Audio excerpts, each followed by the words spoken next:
हाय बच्चों, आज मैं आपको बताने जा रही हूँ ये डीएवी क्लास 2 का चैप्टर 6 कर्म ही जीवन है। आज ये कहानी से हम लोग क्या सीखते हैं, अंत में आपसे पूछा जाएगा, बताना। समझे? चलो, आज का कहानी स्टार्ट होता है यहाँ से।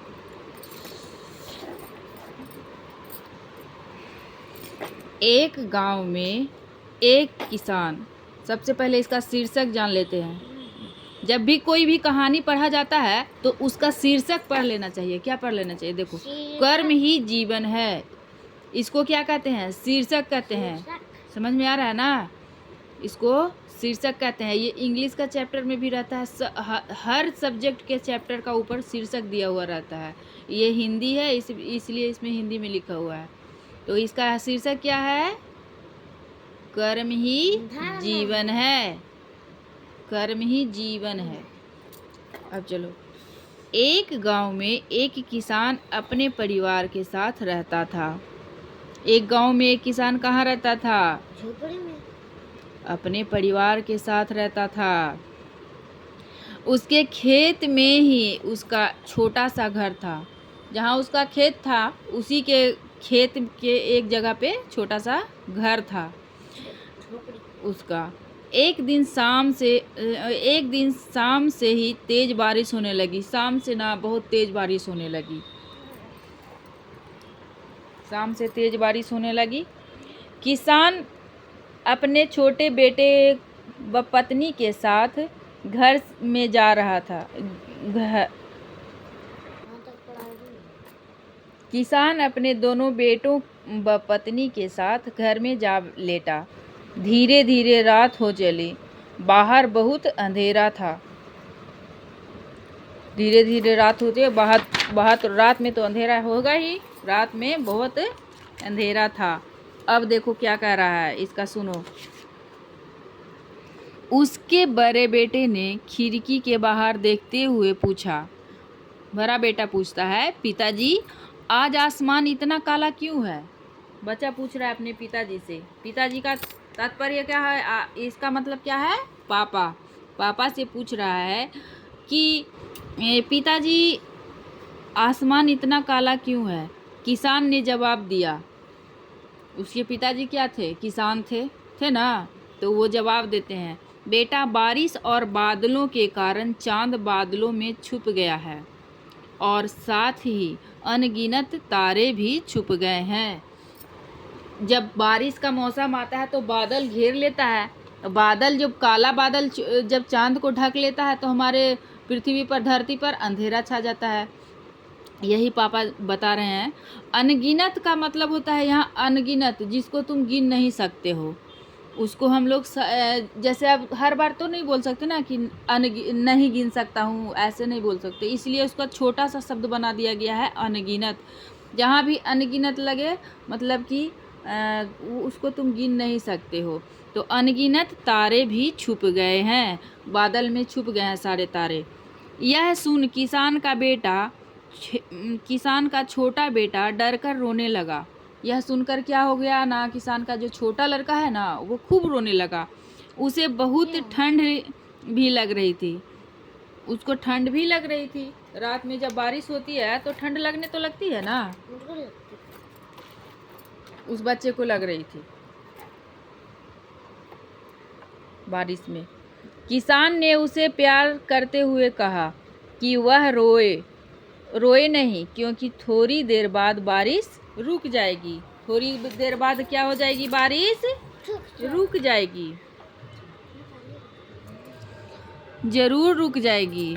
और सुबह सूरज के निकलते ही सूरज की गर्मी और रोशनी से ठंड और अंधेरा भी दूर हो जाएगा। जैसे ही सूरज निकल जाएंगे, रोशनी से, सूरज की रोशनी से अंधेरा भी दूर हो जाएगा और गर्मी भी लगने लगेगी। किसान के बेटे ने रोते हुए कहा। जब किसान का बेटा था ना तो रोते हुए बोला, पिताजी क्या सूरज अभी नहीं निकल सकता? मुझे बहुत डर लग रहा है। रात ही में बोल रहा है कि पिताजी रात में सूरज निकल नहीं सकता है, मुझे डर लग रहा है। किसान ने हंसते हुए समझाया। किसान हंस पड़ा।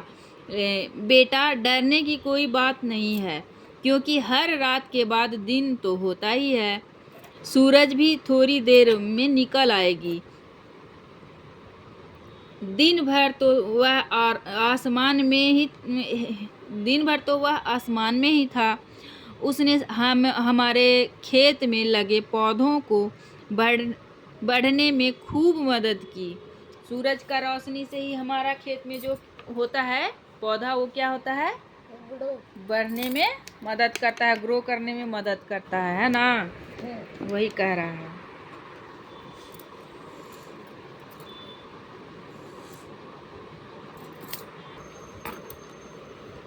अब उसे भी आराम चाहिए, इसलिए आराम करने चला गया, ताकि उसके साथ सब पेड़ पौधे, पशु पक्षी भी आराम कर सके।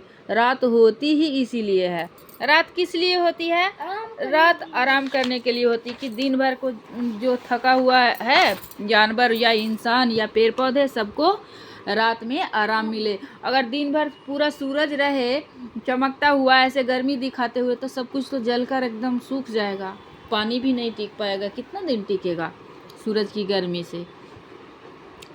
किसान का बड़ा बेटा, जो अभी तक दोनों की बातें सुन रहा था, बोला, पिताजी, कितना अच्छा हो अगर सूरज प्रतिदिन न निकले, हम मज़े से सोते रहें। सुबह सुबह उठना कितना बुरा लगता है। किसको किसको बुरा लगता है सुबह सुबह उठना? संकेत को भी, अयांश को भी। सुबह में लगता है सोते रहें। वही ये बच्चा कह रहा है कि सुबह सुबह उठना कितना बुरा लगता है। किसान ने उसे समझाते हुए कहा, समझा रहा है अपने बेटे को, बेटा, अगर ऐसा हुआ तो हमें खाने को कुछ नहीं मिलेगा। सब पेड़ पौधे और उनके बाद सभी पशु पक्षी खत्म हो जाएंगे। जब सूरज की रोशनी ही नहीं रहेगा तो हम लोग को कुछ खाना, ये सब कुछ खत्म हो जाएगा, कुछ नहीं बचेगा। सूरज रोजाना निकलकर हमें याद दिलाता है कि कर्म ही जीवन है। सूरज हमें सबसे पहले क्या याद दिलाता है? कि कर्म ही जीवन है। सबसे पहले स्टडी करते समय उठ के बैठ जाना चाहिए। सूरज हमें हमेशा सिखाते हैं कि सबसे पहले कर्म जरूरी है। इसीलिए उठो, देखो कह रहा है, इसीलिए उठो और काम करो। जैसे सूरज कभी निकलने में आलस नहीं करता, वैसे ही हमें भी आलस नहीं करनी चाहिए। आलस बुरी बला होती है ना। तो जैसे सूरज कभी आलस करता है कि आज 5 बजे सुबह हो रहा है तो हम 8 बजे निकलेंगे, ऐसा कभी होता है? नहीं होता है। वो अपने टाइम से ही निकलते हैं और अपने टाइम से ही 6 बजे शाम हो जाती है। हैं, शाम होते हैं ना, शाम को ढल जाते हैं सूरज चाचू। आलस नहीं करना चाहिए, क्योंकि आलस मनुष्य का सबसे बड़ा शत्रु है। शत्रु का इसका तात्पर्य, शत्रु का मतलब क्या होता है? दुश्मन। शत्रु किसको कहते हैं? दुश्मन को। तो सबसे बड़ा दुश्मन मतलब समझते हो ना, जो तुम्हारा बुरा चाहता है ना। तो सबसे बड़ा शत्रु, अगर आलस करोगे और कोई काम नहीं करोगे, दिन भर पैर के मोबाइल देखोगे, लेटे रहोगे, तो उसको क्या कहेंगे? शत्रु हो जाएगा, दुश्मन हो जाएगा। दिन भर मोबाइल देखोगे तो आँख खराब, दिमाग खराब, पेट खराब, लेटे लेटे शरीर खराब, दर्द रहने लगेगा इधर उधर, तो सारा नुकसान हो जाता है। तो ये सब कौन करता है? कोई दुश्मन ही तो करेगा। कोई अपना ही तो, जो अपना होता है वो थोड़ी ना करेगा कि नहीं बच्चा का तबीयत खराब हो जाए। ऐसा कोई चाहेगा? मम्मी पापा चाहेंगे? तो आलस हम लोग का सबसे बड़ा शत्रु है। इसीलिए तुम भी जीवन में कभी आलस मत करना। इससे क्या सीख मिल रही है? कि जीवन में कभी आलस नहीं करनी चाहिए। हमेशा बहुत मेहनत करना, तभी जीवन में उन्नति कर पाओगे। हमेशा मेहनत करते रहना चाहिए। मेहनत से कभी पीछे नहीं हटना चाहिए कि कोई टास्क मिला होमवर्क क्लास में बोर्ड पे लिखने के लिए और बच्चा छोड़ रहा है, अरे कल कर लूँगा, कल लिख लूँगा। ऐसे करते करते बोर्ड का लिखा तो 1 घंटा में मिट जाएगा, अगला सब्जेक्ट पढ़ाया जाएगा। उस टाइम नहीं लिखोगे तो अगला 1 घंटे के बाद आएगी कोई टीचर और मिटा के दूसरा सब्जेक्ट पढ़ाने लगेंगी, तो तुम्हारा नुकसान हो गया कि नहीं? मैं करता। तो आलस मत करो, हमेशा बहुत मेहनत से काम करना, जीवन में उन्नति कर पाओगे। उन्नति का मतलब होता है सक्सेस, उन्नति मतलब सक्सेसफुल होना। हमेशा याद रखो कि मनुष्य की पहचान उसके काम से ही होता है। अगर तुम कोई भी ऐसा कोई इंसान को जानते हो जो दिन भर घर में सोता हुआ रहता है? किसी को जानते हो जो दिन भर सोता हुआ रहता है, गंदा काम करता है, ऐसे लेटा पेटा रहता है? उसको कोई नहीं जानता है। लेकिन जो महान व्यक्ति हैं, बड़े हैं, जैसे नरेंद्र मोदी हैं, महात्मा गांधी, बच्चा कितना बार जन्म ले लिया, मर गया, कितना पीढ़ी बीत गया, आज तक कोई महात्मा गांधी को भूला है? क्योंकि महात्मा गांधी अपने कर्म से महान बन गए हैं। वैसे ही महात्मा गांधी भी यही चाहते थे कि हमारे देश के जो बच्चे हैं बहुत आगे बढ़ें और महान बने। तो अपना पहचान बनाने के लिए सबसे पहले क्या करना पड़ेगा? काम से भी काम करना पड़ेगा। अगर अभी तुम काम नहीं कर रहे, अभी तुमको कौन जानता है और तुम्हारे पापा या बाबा को कौन जानता है? सबसे ज़्यादा लोग किसको जानते हैं? सबसे ज़्यादा लोग बाबा, दादाजी या पापा को जानते होंगे, क्योंकि अभी तुम बच्चा हो, कुछ काम तो करते नहीं हो। जब बड़ा हो जाओगे, कर्म करोगे, अपना पहचान बनाओगे, सब जान जाएंगे। यह कहते हुए उसने अपने दोनों बेटों को अपने सीने से लगा लिया। सीने से लगा लिया मतलब गले से लगा लिया। नीचे दी गई तस्वीरों को ध्यान से देखिए। इन तस्वीरों में जहाँ भी आपको कोई काम करता दिखे तो उसे स्टार दें, अन्यथा क्रॉस दे दें। तो इसमें कौन काम कर रहा है? देख के बताओ, इसमें कौन काम कर रहा है? सीधा कर लो अपने तरफ। ये काम कर रही है, हाथ हटाओ। जो काम कर रही है उसको स्टार दो। मम्मी भी काम कर रही है, ये बच्चा भी काम कर रहा है, और ये देखो सोता बिल्ला, ये आराम कर रहा है। अच्छा, चलो ये हो गया। अब नीचे प्रश्न दूसरा, प्रश्न पहला बन गया। अब सेकेंड, अपने घर में अपने माता पिता, बड़े भाई बहन, दादा दादी, काम वाली बाई, जिनसे भी बातचीत करना संभव हो, बात करके जानने का प्रयास कीजिए कि वह प्रतिदिन सुबह सोकर उठने से लेकर रात को सोने तक क्या क्या कार्य करते हैं। अब इसमें लिखना होगा। करते हैं, शुरुआत अपने से कीजिए। सबसे पहले अपने से शुरुआत करो। दिए गए रिक्त स्थान में लिखिए कि आपने क्या क्या कार्य किए हैं। जैसे सुबह उठकर ब्रश किया, स्नान किया, नाश्ता किया इत्यादि, ये सब लिखना है। सुबह में क्या करते हो? सुबह उठते ही क्या क्या करते हो? आपके कार्य, आपकी माँ के कार्य, यहाँ आपके पिताजी का दिन भर का कार्य, अन्य लोगों के कार्य। क्या इनमें से कोई भी दिन भर खाली बैठा है, हाँ या नहीं? दिन भर कोई बैठा रहता है? कौन बैठा रहता है? नहीं, ऐसा कोई व्यक्ति ही नहीं है जो दिन भर ऐसे बिना काम के है। हर मनुष्य का जीवन का एक हिस्सा हो जाता है। कर्म उसका बहुत ज़रूरी है, कर्म करेगा ही करेगा। यहाँ देखो, तो इसमें तो समझ गए। इसमें अपना कार्य लिखना है, तुम क्या करते हो सुबह से लेकर रात तक। ये माँ का, ये पिताजी का दिन भर, ये अन्य लोगों का जैसे भाई बहन। अब इसमें आओ, तीसरा प्रश्न। बच्चों, हम सब का सब कुछ न कुछ नाम होता है जो हमारे माता पिता द्वारा हमें दिए जाते हैं, पर इसके अतिरिक्त हमारे काम के अनुसार भी जो भी काम हम करते हैं हमें उन कुछ नाम मिल जाते हैं, जैसे ड्राइवर आदि। आया या आदि। तब जैसे जो भी, जैसे नाम तो मिलता है ना, ऐसे नाम है कि मान लो कि तुम्हारा नाम आयांश है, संकेत है, दीक्षा है, ऐसे है ना।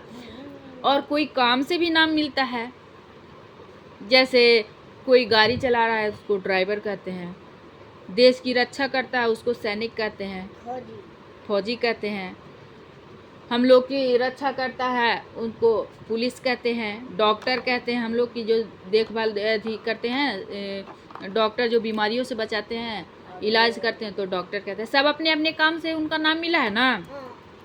तो क्या कह रहा है, आओ अपने आसपास ऐसे ही कुछ लोगों को ढूंढने जिनको उनके काम के अनुसार हम उन्हें पुकारते हैं और दिए गए स्थानों पर उनका नाम लिखें। जैसे गाड़ी से जाते हो, ऑटो से, तो ड्राइवर अंकल होते हैं ना।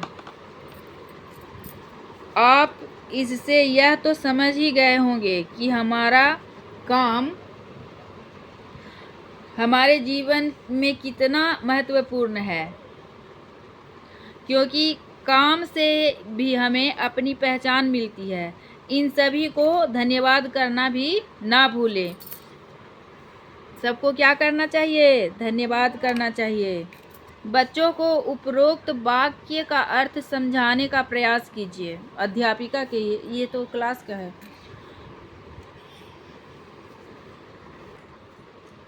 काम तो सभी करते हैं, पर कुछ लोग बहुत मेहनत से अपना काम करते हैं और कुछ लोग आलस से करते हैं। जैसे कि काम सुबह उठाता है कोई बच्चा है कि मम्मा बोली सुबह खुद उठ के, जैसे एक बच्चा उठता है और उठ के नीचे चला जाता है सुबह 5 बजे। अब कोई बच्चा है ना तो उसको मम्मी बोल रहे संकेत उठो जल्दी ब्रश करो, और संकेत सो रहा है। आयांश उठो उठो ब्रश करो, सो रहा है। झुक झुक के, हिल हिल के काम करता है, रुक रुक के करता है। तो कोई भी जो होता है, कोई जल्दी जल्दी काम खत्म कर लेता है, कोई आलस से करता है।